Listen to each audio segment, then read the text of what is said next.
Today, we're cracking open a really interesting book called Tents Before Temples by M.L. Thomas Sartori, and you can think of it as a kind of survival guide for culture, a really practical manual for how to build something that lasts when it feels like all the original blueprints have been totally lost.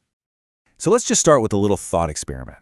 Imagine a plane goes down. You're stranded on an island. Then, out of nowhere, this box of just random stuff falls from the sky. The author of this book argues that's kind of where our culture is at right now. We've got all these pieces, but we've completely lost the instruction manual. So, what's in this mystery box? Well, you've got a sci-fi novel, a cookbook, a guide to pro wrestling, and a Bible. I mean, what do you even do with that? How on earth do you connect those dots to build something that's actually gonna last? Well, that's exactly what we're getting into. Think of this as your field guide to the book Tents Before Temples. It makes this incredible argument that these things, they're not random at all. So what if the secret to building something that really lasts isn't about being big and powerful or perfect? What if it's about being small, adaptable, and maybe even a little messy? The whole idea for the book comes from this really curious moment in the story of Exodus. You've got these people, just freed, and instead of asking for a giant, permanent temple to show off his power, God asks for a tent, a temporary, movable tent in the middle of nowhere. Now, this isn't just about architecture, right? It's a huge statement about what matters more. It's choosing the journey, the relationship, and the intimacy you find in the wilderness over the fancy extravagance of a palace. It's all right there in the title. So the big idea is this. The author argues we're living in a kind of cultural wilderness. And when you're in the wilderness, what's the first thing you do? You don't start building some grand, permanent temple, right?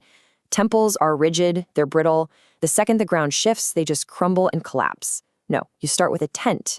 Tents are adaptable, they're mobile, they're resilient. They're built for the here and now, for survival, until you can find some stable ground to build on. And he uses this amazing example to illustrate the point. It's from the Little House on the Prairie books. Pa doesn't wait for perfect conditions. He takes the canvas cover right off the wagon and stretches it over the roof beams. It's a temporary fix, sure, but it's immediate, functional shelter. See? You build the tent before the temple. Cultures that value what the tent represents, think about the ancient Israelites or nomadic Bedouin tribes, have survived for thousands of years. They've outlasted massive, pyramid-building empires that looked invincible, but were just too rigid to change. That's the really radical claim here. A culture that lasts is flexible, not fixed. This idea of prioritizing the journey over the destination is so important that the book itself is written that way. It's intentionally a rough draft, with mistakes and everything. And that's not just some kind of stylistic choice. It's a huge part of the book's argument about how we should all approach building things that matter in our own lives. The author actually tells this great story about when he used to be a furniture maker. He completely stopped trying to force wood into these perfect machine-like shapes. Instead, he started embracing all its natural flaws, the knots, the little worm tracks, and what he found was that people were drawn to that. They loved that rugged, real look. It just goes to show you there's a ton of value and beauty in things that are a little unpolished. So this whole philosophy is really pushing back against our modern obsession with, sterile perfection. By showing the messy process, the book is basically trying to prove that anyone can build something. It's about saving the quirky, weird parts of real human thinking, especially now in an age of super polished AI content. It's about giving ourselves permission to chase our curiosity down every single rabbit trail, whether that's about country music or pro wrestling, because that's where the real insights are hiding. This whole rough draft idea is a direct answer to a world that feels incredibly polished on the surface, but also kind of hollow. And that brings us to the book's diagnosis of where we are right now. If we're going to build these adaptable tents, we first have to understand the land we're on. And the book's argument is that we're basically in a cultural wilderness where a lot of us feel pretty disconnected and lost.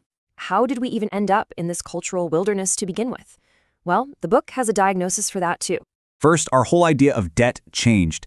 It went from being a bond of trust between people to this abstract system of risk management. Second, property became less about actually owning productive things and more about winning a war of paperwork. Third, marriage itself shifted from being a core foundation of society to being more about individual self-fulfillment. And maybe most importantly, we've just lost our connection to real, tangible work. The simple, meaningful act of building things, growing things, and creating with our hands. This idea that the author actually coined a term for, boomorality.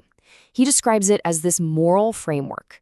One that's really driven by a judge-not ethos, a kind of passing the buck on responsibility, and this habit of blaming previous generations for whatever problems we're facing today. And this is where it gets really interesting. The book points to this massive cultural shift in what we value. We've moved from a world that valued sincerity, where your identity was all about your duties, your role in the community, and objective truth, to a world that values authenticity. And that's all about your inner self, your personal desires, your subjective experience. You can see how that shift might explain why so many people feel kind of adrift, without a shared sense of purpose. And now, we're in the age of profilicity, where identity is built from the outside in. It's basically your social media profile. It's curated, it's a performance, and it's all managed for clicks and likes, which leaves us feeling anxious and totally cut off from who we actually are. And this shift that's happening inside of us is mirrored on the outside too. Our physical third places, the parks, the community centers, the local shops where you'd actually bump into people who are different from you, they're just vanishing. And we've replaced them with online spaces run by algorithms. These spaces don't build community, they sort us into ideological tribes, making real human connection and healthy disagreement almost impossible. Okay, but here's the good news.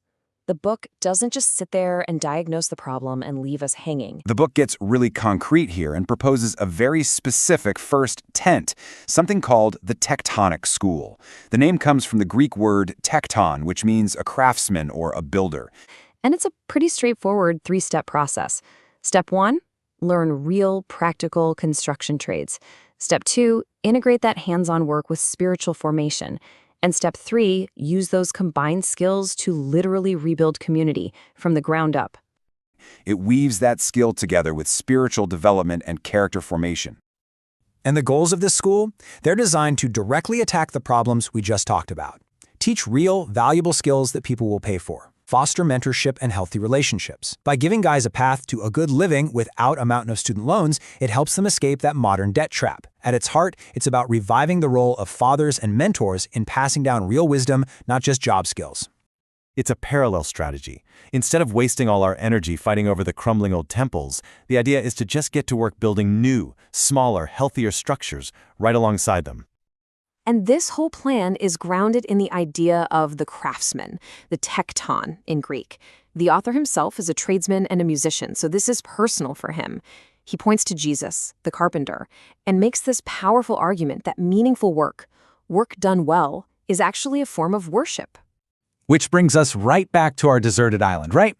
If we're going to build anything, we need tools and materials. And the book argues they are scattered all around us in our culture. We just have to learn how to see them. Okay, so remember that box of random stuff from the beginning? The sci-fi novel, the wrestling guide? Well, now we're going to see how the book argues they aren't random at all. It's time to connect some of these cultural dots. One of the most powerful tools in this toolkit comes from the parable of the sheep and the goats. The book takes these ancient categories and turns them into a super practical measuring stick for today. You can use this framework to evaluate pretty much anything: a company, a school, a movie, even one of your own habits. You just ask, does it really nurture people? Does it provide a genuine identity and a sense of safety? Does it help restore what's broken? It's such a simple but deep way to figure out what's truly life-giving.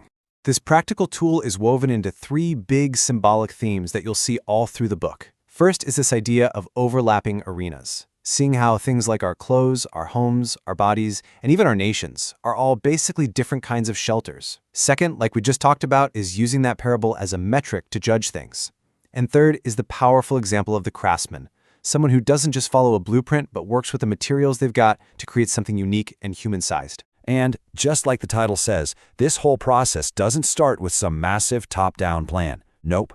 It starts with a tent. These small, flexible shelters of sanity, of family, and of community. And man, this quote just nails it, doesn't it? The grand empires and their monumental temples, they're all just ruins now, things we look at as tourists.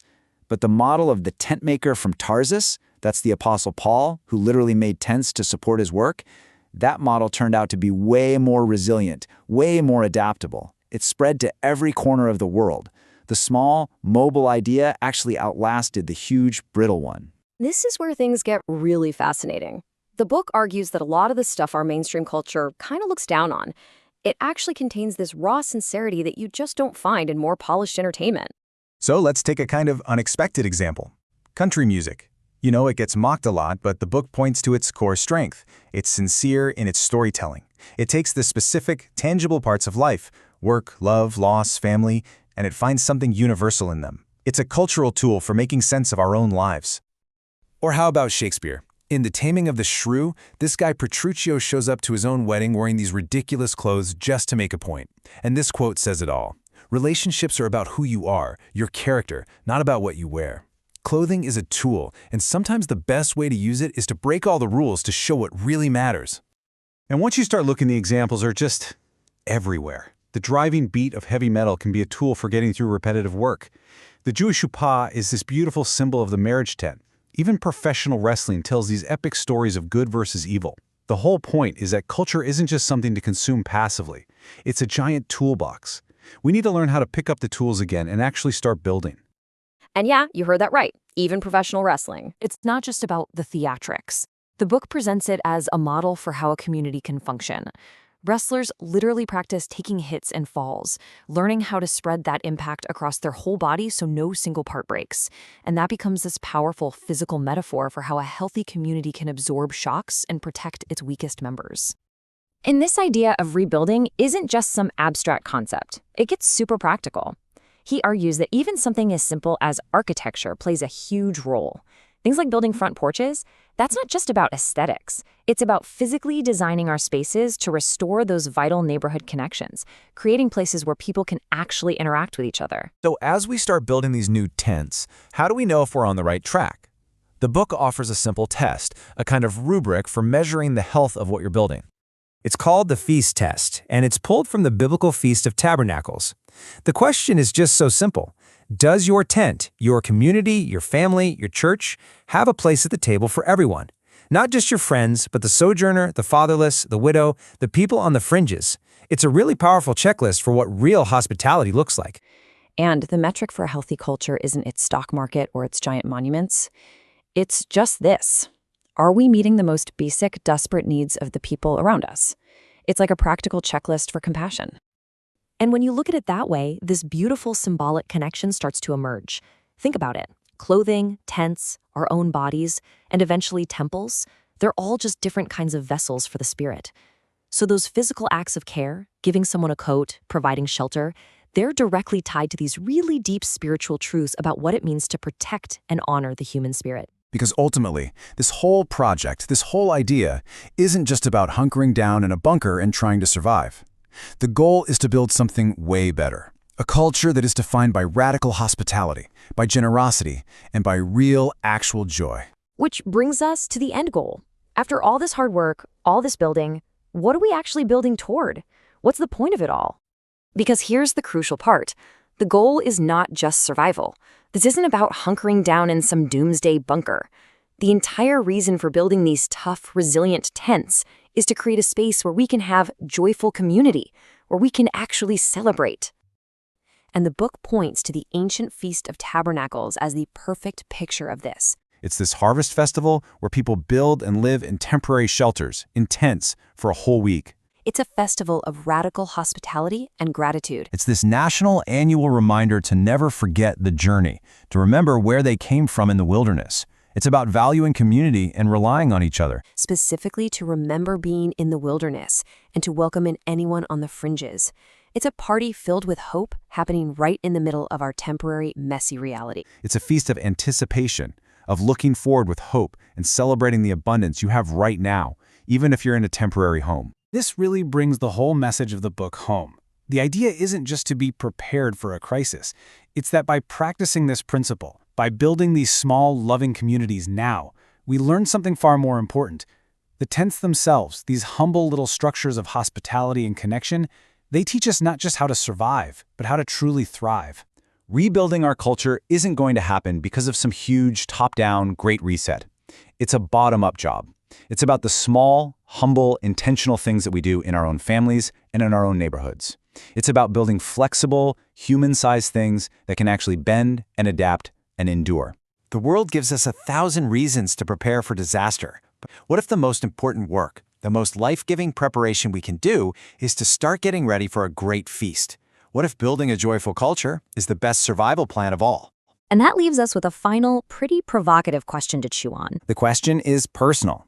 As you look at the world around you, if it feels like the big, grand temples of our culture are starting to crumble? For you, in your own life, within your own community. What kind of small, resilient, life-giving tent are you going to build first?